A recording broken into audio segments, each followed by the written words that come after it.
Hello, friends. I'm DJ Lance Rock, and I have to say, Rock and Roll Grad School is awesome!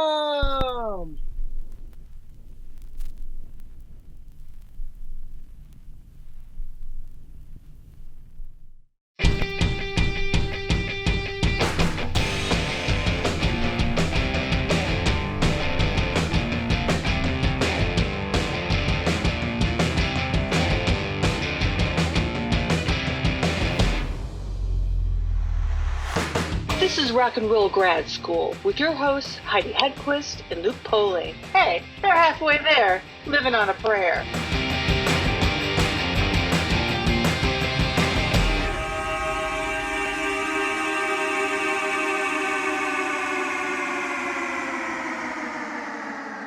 Diamond Darren, welcome to the program. What made you, at what point in your life did you say, I think someone needs to write a book dedicated solely to Diamond, David Lee Roth? That is a great opening question. But before I do that, let me say thank you for having me and endlessly compliment both of you. Is that fine, or are you maxed out? We'll take please. it. No, No. Go. Yeah. Thank God we have this Let's recorded go. multiple places. I mean, nice people who ask an opening question. I was on this radio show 2 or 3 weeks ago, and they go, "So, why should anyone buy this book?" And I'm like, "Oh, okay." Whoa. It's a hard sell if there ever was one. Morning radio. Ew. Yeah, I know. In terms of Dave, pretty much a lifelong fan. I don't think at 1 or 2 years of age I was a fan, so I can't say a lifelong fan, but there hasn't been a book focused on Diamond Dave in over 25 years since his autobiography. And so much has happened with him and Van Halen since then that I figured we can recap stuff that happened, stuff we don't know, and then also cover the last 25 years. And here we are. So why is that though? Like, I was fascinated thinking about that in first diving into your book. How has no one else, as fascinating as he is, I'm so glad you wrote this book. Thank you. But how has nobody else done it in all that time? I think that first off, some people knew that Dave had a second book in the works that he abandoned 1 or 2 times. So maybe people go, "Oh, it's coming straight from the source. We don't need to do it." In other cases, a few people have reached out to me since I've put out this book to drop all of their, here's what really happened. So in other words, when I wrote this story, I think maybe I knew 70% of the story. 30% of the stories come to me in recent weeks about stuff. And I think a lot of people who try and get close to Van Halen and enter David Lee Roth immediately realize, oh my God, there are a lot of non-disclosures signed and people who can't talk who really know the story. And that could be part of it as well, that when you reach out to most artists, their management will give you a polite thanks, but no thanks. When you reach out to Team Dave, you just don't hear anything. I don't want to do it. Nothing. Yeah, that tracks. It's interesting because reading the book, one, the fact that it's been, you said 25 years since Gracie from the Heat? Technically more, yeah. That's insane. But it seems like since leaving Van Halen, Dave's career has been nothing but like almosts. He almost had the feature film. He almost had the second book. And it seems like even the band almost completely like took off in a way beyond, the skyscraper era band. Like if one ball had fallen differently, we would be talking about him in a completely different light. And he would be flying in a much bigger, even more ridiculous plane or whatever. You make a very excellent point there. There's so many what ifs. And the biggest what if is that movie. That could go 2 directions. That could have been a hit, so that we think of him like we think of Cher and Bette Midler and Madonna and other people who had movies come out and be successful, and you just say their name, like their first name, and you go, "Oh, I know Dave. I know who we're talking about." Or it could have been horrible. We could go down a list of so many pop stars who had that movie, that Vanilla Ice movie, which I've watched many times, Cool as Ice, or Teenage Mutant Ninja Turtles. Directed by Oscar winner Janusz Kaminski. That Teenage as Mutant well. Ninja Turtles, yes. Please. Good point. Or let me give you a better example. We could be talking about From Justin to Kelly, the Justin Guarini, Kelly Yes. Clarkson starring vehicle. Mhm. There's been significant examples of the musician who makes a film, and we're talking about it years later, and then the musician who makes a film that goes to the remainder bin. Yeah. Where you find some really great things though still. This is But true, yeah. For sure. to Let's your not- point, let's not, yes. yeah, But to your slander point, Shanghai I do Surprise. think I love Shanghai Surprise. Don't like No surprise without at all. any ounce of irony. Love the fashion. Okay, love this is about everything 45 about minutes. it. We have to I set know, I'm aside at so some sorry. later point. Sorry, Oh, Darren. just Sorry, just- Diamond. Hey, for Yeah, you that's two, all. I got as much time as you want. We can Yeah, you talk should as never much- have said that. as much cool as ice as you want. But to your point, this it could have gone either. Like, it's not necessarily a bad thing that these things didn't go in these directions. Plus, anytime you do say Dave, and my ex-fiance, his name is Dave, by the way, Yeah, it I happens. do instantly go to DLR. Like, he is the Oh, no. Dave of my Daves. So I do feel he is and DLR, of course, we know instantly who we're talking about. So I feel he has that regardless of the way the chips fell. Yeah, And we might have loved him absolutely. less if the chips fell in the other directions. Absolutely. Also, Yeah. can we talk about how all of, like, throughout the book, it's all Ringo's All-Star Band. That is such a good point that I haven't heard people really talk about, because you're right. Steve Lukather has been in and out of that all-star band. The Bissonette, Bissonnettes, yeah. Edgar Winter. Again, you're on point. I don't think I have an Eric Carmen thing in there. No, I don't I- think there's an Eric Carmen in there. I But don't think I have a Rundgren in there, but I probably but could. current iteration is Steve, Greg, and Edgar are all in it. So yeah. That's a very good point about the Ringo tie-in with Dave. And one of the things who people listen to me talk on podcasts, one of the things I will say a lot is who Dave should be more like in his career. And Ringo is on that list of people Dave should be like. There's no reason that there couldn't be a Dave all-star band kind of thing where he, just comes out and does his 4 to 6 songs and then has the other people on the stage doing their hits. We would all love that, I think. Well, it's not the same. Never mind. But even what Sammy does now, Sammy kind of does that. I never thought about that before, Heidi, that when Sammy does his show and he gives you 1 or 2 Chickenfoot songs, Yes, solo things, a couple of Montrose, a couple of Van Halen, a cover or 2 otherwise, he is totally Ringoing it up. he is. Yeah. He totally is. So, How much or in a crazy ass world, Dave could maybe join the All-Star Band. It would be insane. It would never work, but I would be so happy. At this point in time, you kind of learn to take whatever you get with Dave. And Right? sometimes it's a theme song to a burger place, which he Yes. reposted a couple of days ago. Sometimes it's a digital comic you didn't ask for, but secretly has new music buried in the background that people don't realize is there. Sometimes it's a podcast. Sometimes it's these weirdo re-records of Van Halen hits. Sometimes it's John 5 stuff that's been in the can for 15 plus years. You just don't know what you're going to get. Beggars can't be choosers. But I love it. I think that's what makes it so fun. And my favorite thing in the entire book, I mean, I love many, many, many things in the book. Thank you, Heidi. But, and I have to say this correctly because it is possibly the greatest quote I've ever seen in my entire life. And it comes from a publicist, and I am one of my careers is a publicist, and I'm not team publicist, but Sure. the sound of a dog wearing sunglasses is hands down the most perfect descriptor I have ever heard, ever. Was that for Mitch or Amanda? Any recollection? Neither. Jason Consoli. Oh. Jason Consoli. Now I haven't spoken to him in a couple of years, probably since that email exchange.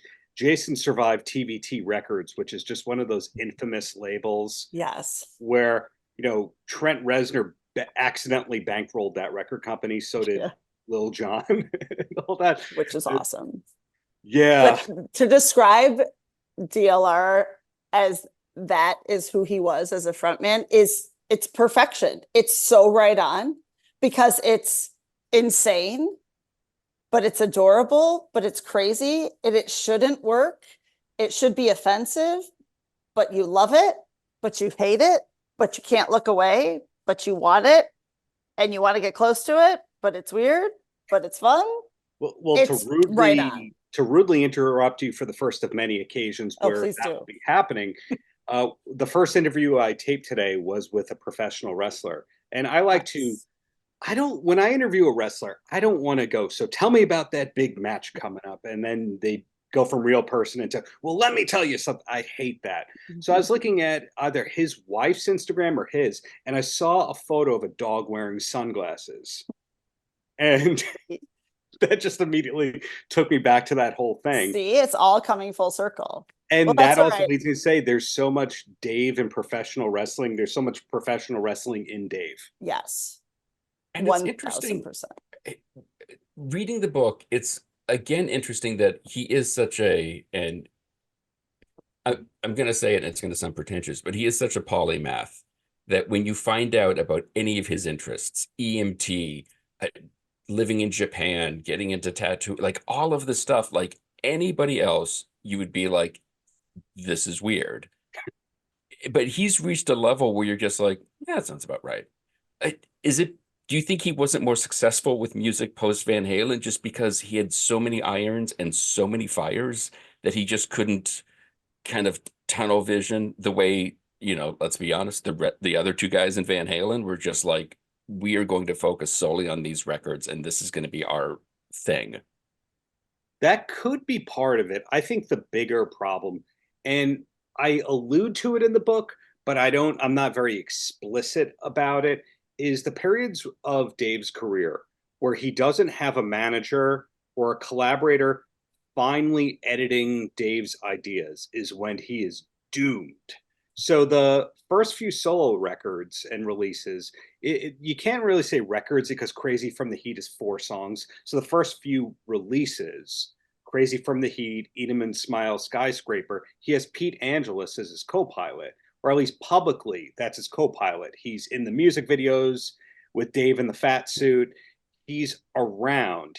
They're called the Fabulous Picasso Brothers. He talks about his manager in interviews like a foil. Those years, everything was totally fine. The tours were selling tickets. They were hit singles. There were no public scandals. Everything's fine. The second Pete Angelus leaves and it becomes the Dave Show, a lot of the cracks start to show themselves. And ultimately, after him, he decides to promote his security guard, Ed Anderson, into manager. And as the best do, usually. If this is too into the weeds, stop me here. But in terms of artist management, there's what are called day-to-day people. Do you know what I'm talking about with all that? Mm-hmm. Yes. Yeah. Okay, so there's day-to-day people, and then there's your strategic people like Irving Azoff. And day-to-day people are amazing at getting you from place to place, making sure things run on time, getting you out of an emergency situation, all of that stuff. But they're not necessarily the people who are thinking, oh, you know what? I have a great marketing idea and strategy, and I'm going to get the record label to do this.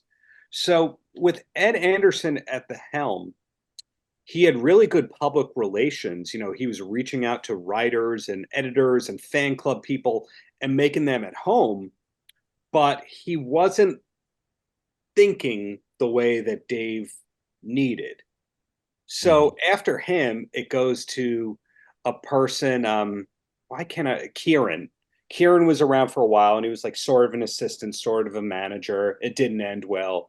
And then eventually the ball goes to Matt Sensio. When Matt Sensio is handling Dave, things are great again. He does the Sam and Dave tour and his solo touring and the radio show, and he guides back into Van Halen. Then once Sensio's gone, it's a mess again. So it's like when he has a good manager, things go great for Dave. And when he doesn't, you get videos like him knocking on the door of that Vegas hotel room. Have you both seen that? I have not, but I know what I'm doing as soon as we hang up. I think Dave still has it on his YouTube channel. And I don't want to spoil it. I just want to give it to you so you know what to look for. Please. This is around some EDM festival in Vegas. And somebody in one of the casinos in like a high roller kind of room is blasting music. And somebody tells Dave, hey, they're listening to Van Halen. I think more realistically, they had Sirius XM on and one Van Halen song. So Dave decides to surprise them by knocking on the door and going like, hey, it's Diamond Dave, like that kind of a thing. And there is no register on the person's face that they know who that is. Dave puts this out on his channel, and then you audibly hear one of his enablers, and I know which enabler it is, go, oh, they love that. That was great, Dave.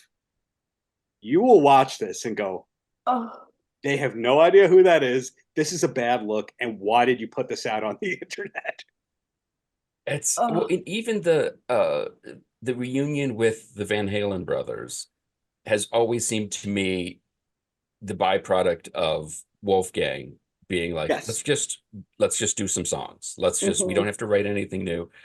Was there plans after that? Like obviously with Gary Sharon, as we referenced off mic, yes, lasted one record, lasted one tour, and then they were having issues on the follow-up record. But it seemed like everyone left on good terms. They had a rather tumultuous reunion with Sammy. Well, Dave was in there for like 20 minutes at some point. But once we get to the new Van Halen record, was there talks about like we should keep going, or was it just everybody was burned out, everybody needed a break from the others, 3 or 4 guys in the band? So you're talking about after the A Different Kind of Truth album? Correct. Were there plans? Yes, there were, but nobody could get along. Dave made that album away from the rest of the band. Dave has this, you think of Dave as being in the studio with the band, but in general, with a lot of his collaborations from the last 30-ish years, if not all of them, it's you do your part, I'll take it home and I'll finish it. And A Different Kind of Truth worked that way. And I am still working on getting this timeline down, but somebody who knows stuff, who was around, this isn't one of these anonymous sources that goes, my brother heard a security guard say, well, no, this is the person who was actually around, told me that the John 5 album was made at the same time as A Different Kind of Truth, as possibly a bargaining chip of, well, if the Van Halen screw me this time, blank, I have this in the back pocket. But then you read other interviews of Dave where he says he wrote it as a jukebox musical because he saw Book of Mormon, and you go, Book of Mormon was not a jukebox musical. No. What are you talking about? And then you read other things where he says, we wrote these songs and gave them to the Van Halens and they turned them down. And you go, yeah, the Van Halens were not a co-write kind of band aside from that Michael McDonald incident in the 80s. Just amazing. So you don't know what the truth is, but then those leaked emails that came out between Ed and the Rolling Stone journalist Blair, did you read those? I don't believe so. And I eat this stuff because up. You're normal people who don't obsess over No, that's not No, true. that's not we true at just all, yeah. actually were obsessing over something else at the time. Probably so we were in our Sammy Hagar phase, but go ahead. What was Fair. the emails? I was probably having ice cream This is true. We'll get there. with The DLR. Oh, emails, we are going to get there. We're going to close the show with it. There was a cool Rolling Stone piece from a year or so ago where just this freelance journalist was going through court documents and found Eddie's AOL address and emailed it going, that's not his address and he's never going to write back. And it was Eddie. And they went back and forth for years, through Eddie's cancer treatments. He eventually met Ed in person. For some reason, he became this confidant for Ed. And according to those emails, Ed was going, yeah, we're ready to do more. Dave doesn't like rock music. And there's been other interviews and statements where Ed goes, yeah, 3 out of the 4 of us like rock music. So they were ready to do it. And from what I can gather and speaking to people, it was a 2-album deal that they signed with Interscope Universal Music. So that 2015 Live in Japan album was supposed to be another album. Ultimately, it wasn't. And they went, well, here's something to put out instead. Give us our advance. Thank you. And so I don't think that anyone related to Van Halen ever stopped creating new stuff except for Alex. Everyone was ready. It's just they couldn't get on the same page. It just seems like that Van Halen as a band, even with Sammy Hagar, even with Gary Sharon, even more so, it is just a band of like what could have been. Totally. Yes. Just every single time, if there's a chance to slam your thumb in the drawer, they put both hands in. Like Always. every single time. Yeah, it's overachieving over versus underachieving. Okay, if you're gonna go, who is the most like overachieving artist of all time? I'm gonna argue it might be Alice Cooper. Because those first few Alice Cooper albums are really not great. Most of the albums are not great. You see the live show and you go, this is an amazing, amazing artist. Right. But is this an artist that should have had a 55-year career and still playing amphitheaters? Probably not. But the merchandising continues and everyone loves Alice, and that's great. And then you go, who's the most underachieving band of all time? I'm going to say it's Van Halen, because how many songs did they actually put out with Dave? How many songs did they actually put out with Sammy? And how many solo records did you get in general from the classic members? Very, very limited output. Right. That's true. And do you think it was, and you talked a little bit about it earlier, the Van Halen's attempt to keep such a tight lid on things that when stuff does sneak out, people just jump on it, and it makes the perhaps more stubborn of those among us, let's say a Diamond Dave, just like, well, screw you guys, I'm going to go do this so much bigger than I would have, but because you have such a tight hold on the reins. Do you think it's that sort of like desire to completely control and keep the story exactly what it should be, what we all decided on, that just, again, they cannot get out of their own way? If you would have asked me 6 months ago that question, I would have said, oh, everything Dave does is totally calculated. He is so much smarter than you. Then after people started dumping all these stories about the what if projects that didn't happen, I just go, Dave feels like doing something right now and he does it. Doesn't mean he's going to finish it, but he does it. And I think Eddie didn't finish a lot of the things that he started as well. I think he was really productive until maybe the mid to late 80s, really prolific. Because if you look at the side projects and the discussed things, and he pops up at jam concerts and benefit shows and all that kind of stuff, and it kind of tails off in the 90s. You don't see a lot of the stuff that he started. I don't know how much strategy there is in Van Halen land versus somebody going, here's a big check. And then them going, okay. Because that 2004 box set, do you know what I'm talking about with the 2004 box set? Mm-hmm. The pandemic is kind of what told the world that existed, that this engineer from Sunset Sound goes, and let me play you some of this. And then immediately he gets a big cease and desist from Team Van Halen and or Warner Brothers. So we don't know if that's ever going to come out. We don't know what's in the vault of Van Halen. We don't know what's in the vault of Eddie. We don't know what's in the vault of Dave. Nothing. We really don't know anything. And one person can go, well, that's because they're calculated. And another person can go, that's because they're disorganized people who don't play well with others. Right. It's like and on the one hand, they're the most underachieving, but on the other hand, they're so successful in spite of themselves. Absolutely. And one of my biggest gripes about Van Halen is the legacy management, that any certain classic rock artists we love, anytime they license a song to a TV show, film, commercial, video game, they post about it on social media. They do like a humble brag, so honored to be part of blank. Mm-hmm. With Van Halen, if you look at some of these uses from the last couple of years, Cobra Kai used Unchained. Yeah. They used the whole song except the Give Me a Break Dave part. Mm-hmm. The whole thing in a pivotal scene of an episode. Yes. Rocket League, a video game that my wife plays a lot, which we're the oldest people in the world playing, but that's neither here nor there. They use Jump.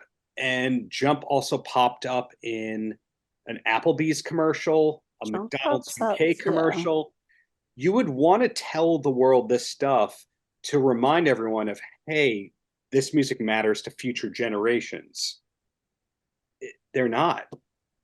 They're not. The last time I checked the Van Halen website, it had 3 blog posts, and one was Al's induction into the Modern Drummer Hall of Fame, Al's Instagram post about missing Ed. Oh yeah, and the Van Halen box set coming out with old music. Nothing about Sammy going on tour and with Michael Anthony. Nothing about these recent uses. Nothing. Sammy creating a beer in Detroit. Yeah. Oh yeah. And congrats to the Bogus Otis guys for getting Sammy on that. Those guys are great. Do you know them?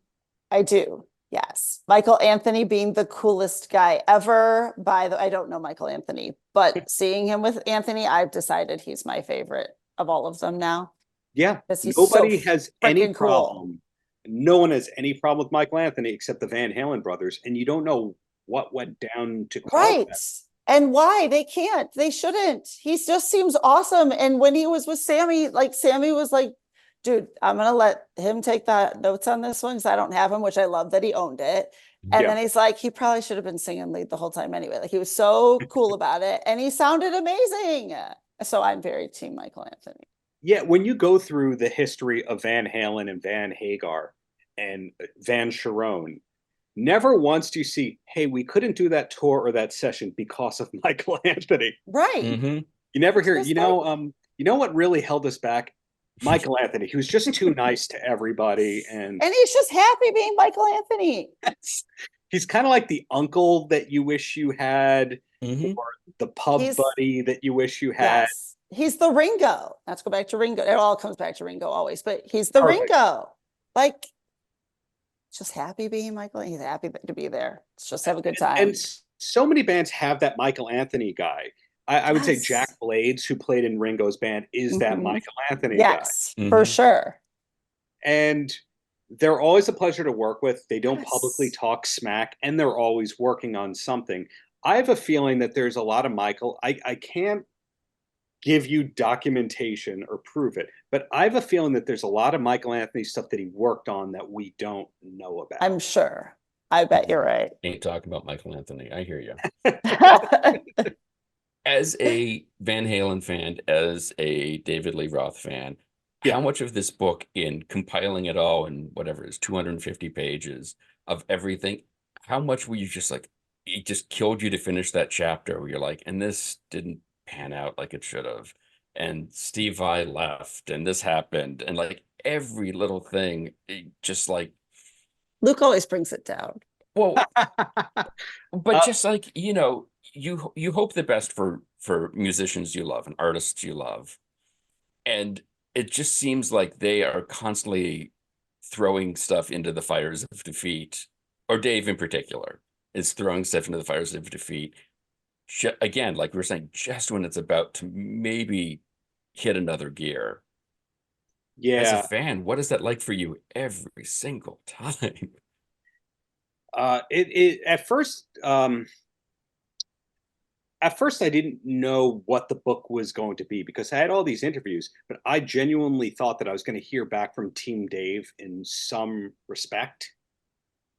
And so around that time I went, okay, well, I'm going to keep this fairly positive. And in spite of pointing out all the errors and the mistakes that happened, I think it's a mostly positive book. The only people making fun of Dave in the book seem to be Rocket, who played in his guitar in the mid-90s. Some of the newer musicians going, oh yeah, he's meticulous. Yeah, he can be tough on drummers. But otherwise, I'm only saying positive things. I left out, obviously, everything I could be sued for talking about. Yeah. But I think it's a very, very positive book. I've been very critical about Dave on podcast interviews promoting this book, mostly because I didn't know some of the stuff until 3-4 weeks ago when all these people started coming out of the woodwork and go, let me tell you about the time I worked with Dave. And you go, wait, you worked with Dave? There are people that I knew that I didn't know worked with Dave. And then some people that have worked with him in the last 5 to 10 years went, okay, look, I was under an NDA. I didn't want to talk with you, but let's talk now. So did those things really change your opinion of him? Did it dishearten you? It disheartened me a lot because of what Luke is talking about here. It is the biggest underachiever band ever. The Lightning in a Bottle, that is the first 6 albums with Dave. And I'm not going to say every song is perfect on every album. I'm not going to tell you anything like that there's no filler on these albums. Nothing like that. Van Halen does have some garbage songs with Dave, and I'm not going to say what they are. They're not batting 1,000. No band bats 1,000. No. But once you hear all the stuff of, well, we were supposed to do blank, but somebody was in a bad mood, and you go, oh, we were going to do this, but somebody didn't show up, or somebody told their manager they were wrong and fired them. And you just hear that over and over and over again. And it makes you think Van Halen would have been bigger than the Beatles had they actually capitalized or pursued some of these things. But it wasn't always Dave. It was it was not. Because it was not always Dave. Those Van Halen boys were marriages, at least 3 always people. right. Yeah, it was never Michael Anthony. It was never Michael Anthony. It was the Van Halens to a large extent. It was Sammy also definitely to a large extent. Sammy's book that came out, this isn't known by everybody, is not the real book that was supposed to come out. He ghost wrote a book. I'm going to talk to this author for X amount of time. Mm-hmm. And then he spent hundreds of thousands of dollars going to court to get that book blocked. And then this one came out. And then this book is totally filled with lies and tall tales too. For example, talking about how Van Halen was not filling arenas until the 1984 tour and they were empty arenas. What? That he sold more records than Dave and Van Halen. What? That he was the top touring artist of one particular year as a solo artist. Really? What? It's so bizarre. Everyone can dispel all these things with photos and reports. Right. Yeah. Google. Yeah, having been there. Yeah, it's absolute insanity talk, because Sammy on one hand portrays himself as being this, working class guy who worked so hard. Right. Tells these tales and you go, it's not true on any level. So why are you tarnishing this whole thing? It's just fascinating because the truth is still really incredible. So why do you need to? It's so fascinating. I don't know. So as somebody interviews, I mentioned before, wrestlers and metal people, I find that generally whatever the public persona is, the person is generally the exact opposite when you're having the conversation. So here's Van Halen making this good times, smiley party music. And it's just the inner workings are just such a bummer once you dig. Right. Mm-hmm. Well, and I mean, you have to factor in the addiction that was going on at the time, which certainly did not enhance everyone's mood. True. And then I feel like one of the sadder things, and we can get upbeat again, and here's how I'm going to flip it around. Whatever you want, it's your interview. Well, I bring down Santa, but anyway, one of the saddest things about Dave's story to this point, to this book's conclusion, is the fact that what is going to be the final farewell Vegas stand, thank you for all of these years. I'm going to do a couple more splits and some kicks and then peace out. Throwing in the shoes. Yeah. And they get canceled. Do you think he's coming back? Do you think there's going to be one more show for a group of people, a group of fans to basically fill a room and say hey, thank you. It wasn't perfect, but you gave everyone in here joy. And that's a lot more than you can say for a lot of other people. Well, he's already come back 3 times for private or corporate gigs that I know of. One time was in Cabo, which is a thing I believe I got the exclusive on that one by pure accident. I was interviewing Phil Hellmuth, the bad boy of poker, And in the middle of the interview, he started bragging about how cool his life was. And he said something like, and in May, my friend who's this rich entrepreneur took me and everybody down to Cabo for his 50th birthday and blah, blah, blah, blah. And Coolio performed there and Cardi B performed there. And then I said, wait, did David Lee Roth perform at that party? And he goes, I'd rather not say. And then I traced it back and I found out that there was this birthday party thrown by a PayPal co-founder, and everyone who attended had to sign an NDA. And all this happened because some musicians related to Dave, I don't want to say who, on their Facebook pages had posted vacation photos in Cabo that month. So I just thought, wait, this person would never go on vacation. Touring musicians usually don't go on vacation. Mhm. If you see photos of them on a cruise, it's because they're playing a rock cruise, Right. something like that. So I just connected it that he did that gig, and that was after he retired. And then also he's done 2 of these corporate gigs with Steve Stevens' band at Mandalay Bay, which was the casino where his farewell shows were supposed to be. Literally the same hotel. Okay, but that's like a double, like, you guys are not bringing this back. This is still crappy Well- because of all the like beach lands in all the world, it was Cabo. It was Cabo. Like, really? Like, send him to St. Bart's. Why can't he play in St. Bart's or St. Martin? Yeah. I'm going to be in St. Martin. Come to St. Martin. Like, Yes, like, Amityville. right. And then why is he going to be like, why Mandalay? Like, this is terrible. I never thought about that before, Heidi. The most damned places that he could do gigs. Yes, The this is hotel he canceled horrible. at and And Sammy's place. Sammy's place. Yeah. So it's possible that there have been other gigs and we don't know about them. Okay, we're gonna go I'm with not- that. I'm not saying there isn't a chance that Dave Chappelle style, they said like all cell phones locked. Mhm. You will be fined if you do this, that kind of a thing. Very, very possible. So I don't think he retired based on that. All these sessions that he's putting out, the Van Halen re-records, all those were tracked after he retired. I believe in a 1 to 2 day session, the band tracked everything, and then he added his vocals later. These John 5 things were not completed. They were rough mixes when John was around. So he's finished that, the paintings, these dance videos he's been putting out on Instagram and TikTok or whatever. Those are all old things. They're not from the last year. Some of them were 15 to 20 years old, but he's not doing the hashtag TBT as the youth might do. Mhm. So he is working on stuff. We just don't know when or whenever it's going to come out.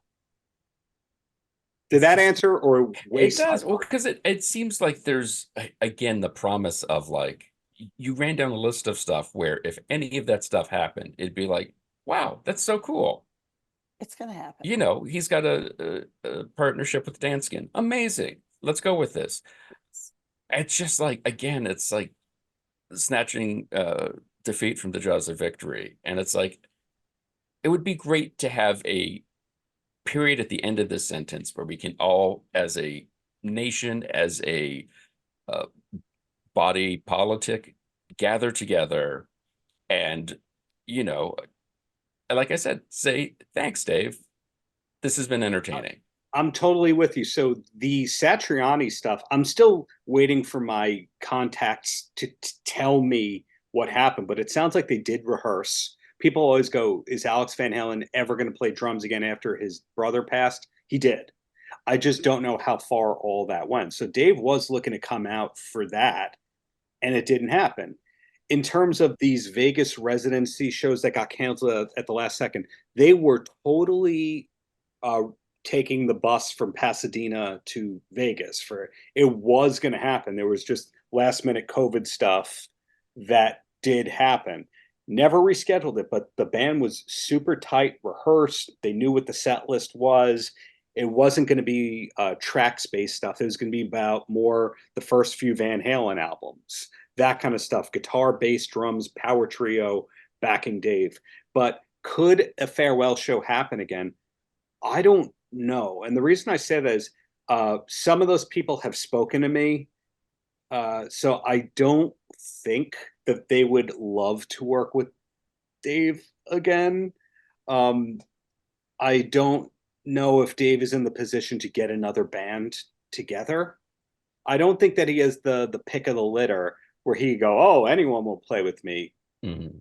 I think there's a lot of obstacles with all that. And one thing that the book talks about is that the Vegas run of 2020, the original one, was supposed to go into a much longer run with festivals. So, in other words, Dave temporarily loses money to get it up and running. And then it turns a huge profit at the end for being on the road, for having the road cases, for having the rehearsals, everything staffed. I don't see him going on another 2 to 3 year run. Put it to you that way. And the great thing about the book, and hopefully this is the case, that it is a wonderful compilation, catch you up a little of the behind the scenes salaciousness that you can legally go into to Thank bring you. us current. And given what you've been saying, it sounds like more and more is coming to light on an almost daily basis. Are you planning a follow-up, a new edition, or has everyone said this is all off the record? I can't let this, Alex will come to my house with his gong if I let this go out. I would love to do an expanded edition or updated edition. Finding another 120,000 words that's totally fresh and new and you've never heard before, that would be impossible to do. I had to really fight to get, I think it's 93,000 words on this topic because my publisher kept going, hey, fewer words, please. But thankfully, they didn't slice it down too much. Now, if you said, take this book and then get somebody who's in the room for some of this stuff to read it and like mark it up. So in other words, you saw an image of the copy, like not true, disagree. I would love to do that paired with bringing it up to date, paired with the new stuff I've learned. It's not a, hey, let's get everyone to spend another $25 on a book thing. It's just more like I think that the story is still evolving. So in 2 years, it could be a very, very different book.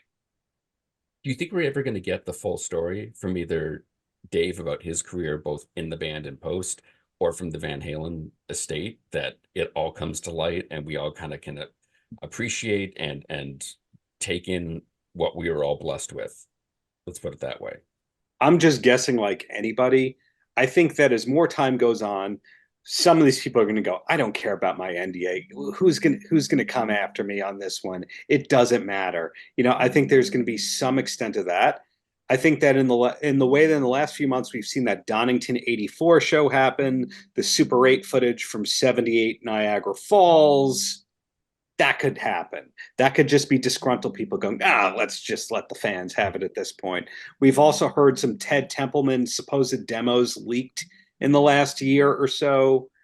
And I would just have to assume that those are people who go, come on, they're not doing anything with them. Let the fans have them, that kind of a thing. Plus, those copyright laws, what's the year, 78 or 79, where if it doesn't ever come out that it becomes public domain? I think they're up to 74, 75 now, I believe. That's going to happen. So like the Club true. Days and the Gene Simmons demos, and that's going to happen. So I think that one possibility, again, to recap, some people are just not going to care about their NDAs anymore because who's going to sue them? Other people are just going to go, yeah, I have it. Let's just get rid of it and into the public now. And then also there could be a re-up on the Warner Brothers deal happening. I think that bands, classic rock bands used to get used to every 5 to 10 years renewing their deal, renegotiating it, making it better for them. And in turn, they have to give up X, Y, and Z. So I think we'll see a different kind of truth come under the Warner umbrella as a bargaining chip. And then in a couple of years, maybe we see the horrible 2015 live album come under that as well. That's my theory. I don't think we'll ever know the full story, though. Because even those NDAs, so many years have gone by and everybody's truth's different. And it's going to Just be a like, different kind of truth, Heidi. right. Do what you did there, Luke. Thank you. Yes, it is. I think that eventually we're going to know, but by the time eventually we know, nobody's going to care. We're going to care. Some won't care. I say nobody's going to care because that many people will be gone, and the people who could dispute or comment things Right. will be gone. Like, True. have you ever seen the leaked document about the quote final Van Halen shows from 85 or 86 with Dave that obviously didn't happen? I did not. That's a know. thing that's I've been seen floating that. around. Yeah.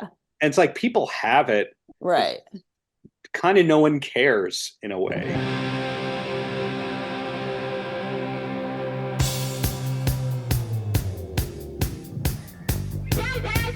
What? Well, let me roll up onto the sidewalk and take a look. Yes. Whoa! DLR Book, How David Lee Roth Changed the World by Darren Paltrowitz is available from Backbeat Books wherever you get your books. For more information, you can find him at Instagram where he is at Paltrowitz, and you can check out his website, paltrowitz.journalportfolio.com. Rock and Roll Grad School is produced by the Professional Production Company.